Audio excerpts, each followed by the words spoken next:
એક સમયની વાત છે. લીલાછમ ખેતરો અને ઊંચા વૃક્ષોથી ઘેરાયેલા એક શાંત અને નાનકડા ગામમાં રાધા નામની એક વૃદ્ધ મહિલા રહેતી હતી. લોકો તેમને પ્રેમથી માજી કહીને બોલાવતા હતા.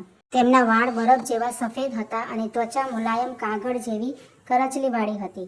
પરંતુ તેમની આંખો ખૂબ જ તેજસ્વી અને દયાથી ભરેલી હતી. ગામમાં દરેક વ્યક્તિ તેમની સાથે સારો વ્યવહાર રાખતા, કારણ કે જીવનમાં ગમે તેવી પરિસ્થિતિ આવે તેઓ હંમેશા હસતા રહેતા હતા. માજી એક મોટા વડના ઝાડ પાસે એક નાનકડા કાચા મકાનમાં એકલા રહેતા હતા. તેમના પતિનું વર્ષો પહેલાં અવસાન થયું હતું અને તેમને કોઈ સંતાન નહોતું. તેમ છતાં તેમણે ભગવાનને ક્યારેય કોઈ ફરિયાદ કરી નહોતી. દરરોજ સવારે તેઓ પોતાના ઘરની સામે આંગણું સાફ કરતા, છોડને પાણી પાતા અને ચાના એક કપ સાથે વડના ઝાડ નીચે બેસી જતા. ગામના લોકો આવતા જતા તેમની સાથે વાત કરવા રોકાતા અને જ્યારે ત્યાંથી જતા ત્યારે તેઓ હંમેશા હળવાશ, શાંતિ અને આશા અનુભવતા હતા. તે ગામના લોકો ખૂબ મહેનત કરતા હતા. પુરુષો સૂર્યોદયથી સૂર્યાસ્ત સુધી ખેતરોમાં કામ કરતા અને સ્ત્રીઓ પાણી લાવતી, રસોઈ બનાવતી અને બાળકોની સંભાળ રાખતી. પરંતુ તેમનું જીવન સરળ નહોતું. કોઈ વર્ષે વરસાદ ન પડે તો પાક સુકાઈ જતો, ક્યારેક લોકો બીમાર પડી જતા, તો ક્યારેક કોઈની નોકરી છૂટી જતી. ત્યાંની હવામાં અવારનવાર ચિંતા અને ઉદાસી છવાયેલી રહેતી હતી. એક બપોરે માનવી નામની એક યુવાન સ્ત્રી માજીને મળવા આવી. તેની આંખોમાં ઉદાસી હતી અને જ્યારે તેણે બોલવાનું શરૂ કર્યું ત્યારે તેના હાથ ધ્રુજતા હતા. તેણે ધીમેથી કહ્યું, "માજી, મને કંઈ સમજાતું નથી કે હવે હું શું કરું. મારા પતિ મહિનાઓ પહેલાં કામની શોધમાં શહેરમાં ગયા હતા, પરંતુ તેમણે હજુ સુધી કોઈ પૈસા મોકલ્યા નથી. મારા બાળકો ભૂખથી રડે છે અને મને ખબર નથી કે હું ક્યાં સુધી આવી રીતે જીવન જીવી શકીશ." માજીએ બધું શાંતિથી સાંભળ્યું અને પ્રેમથી પૂછ્યું, "બેસી જા મારી દીકરી. મને કહે, તને શું લાગે છે કે આગળ શું થશે?" માધવીએ આંસુ લૂછતા નિસાસો નાખ્યો, "હું બસ એ જ વિચારતી રહું છું કે કંઈક તો ખરાબ થશે. લાગે છે કે મારા પતિને અત્યાર સુધી કોઈ કામ નથી મળ્યું. કદાચ તેઓ અમને ભૂલી ગયા છે. હું આ વિચારોને રોકી શકતી નથી અને મને બહુ બીક લાગે છે." માજી પ્રેમથી હસીને બોલ્યા, "જો માધવી, જ્યારે આપણે આપણા મગજને ખરાબ વિચારોથી ભરી દઈએ છીએ ત્યારે આપણે ફક્ત આપણી જાતને જ વધુ ઈજા પહોંચાડીએ છીએ. પરંતુ જ્યારે આપણે તેને સારા વિચારોથી ભરીએ છીએ ત્યારે આપણને શક્તિ મળે છે અને જ્યારે આપણે આશાવાદી રહીએ છીએ ત્યારે સારી વસ્તુઓ પોતાનો રસ્તો શોધીને આપણા સુધી પહોંચી જ જાય છે."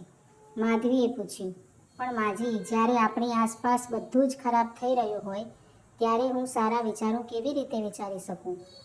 વૃદ્ધ મહિલાએ તેને વાત્સલ્યભરી આંખોથી જોયું અને એક વાર્તા સંભળાવી. એક ગામમાં એક ગરીબ માણસ હતો, જેણે પોતાનું બધું જ ગુમાવી દીધું હતું, પરિવાર, પૈસા અને ઘર. એક દિવસ તે નદી કિનારે બેસીને રડતો હતો. એક વૃદ્ધ સ્ત્રીએ ત્યાં આવીને પૂછ્યું, "બેટા, તું કેમ રડે છે?" પેલા માણસે કહ્યું, "કારણ કે મારી પાસે કંઈ જ બચ્યું નથી. જ્યારે મારું જીવન ખાલી છે તો હું ખુશ કેવી રીતે રહી શકું?" ત્યારે તે સ્ત્રીએ હસીને કહ્યું, "તારી ચારે બાજુ જો. તારી પાસે નદી છે જે તારા માટે ગાય છે, વૃક્ષો છે જે તને છાંયો આપે છે, આકાશ છે જે તને પ્રકાશ આપે છે. તારી પાસે તારો શ્વાસ છે, તારા હાથ પગ છે અને તારું હૃદય છે. તું હજી જીવતો છે. તેનો અર્થ એ કે તારી પાસે હજી પણ એવું ઘણું બધું છે જેના માટે તારે ભગવાનનો આભાર માનવો જોઈએ." તે માણસે ઉપર જોયું. પહેલીવાર તેણે ઠંડી હવાનો અનુભવ કર્યો, પાણીનો અવાજ સાંભળ્યો અને સૂર્યપ્રકાશની હૂંફ અનુભવી. તેના આંસુ રોકાઈ ગયા અને તે હસવા લાગ્યો. તે દિવસથી તેણે નાની નાની વસ્તુઓ માટે ભગવાનનો આભાર માનવાનું શરૂ કર્યું અને ધીરે ધીરે તેનું જીવન બદલાવા લાગ્યું. માજીએ માધવીને કહ્યું, "જોયું દીકરી, તે માણસનું જીવન કોઈ જાદુથી નહીં પણ તેની વિચારધારા બદલવાથી બદલાયું."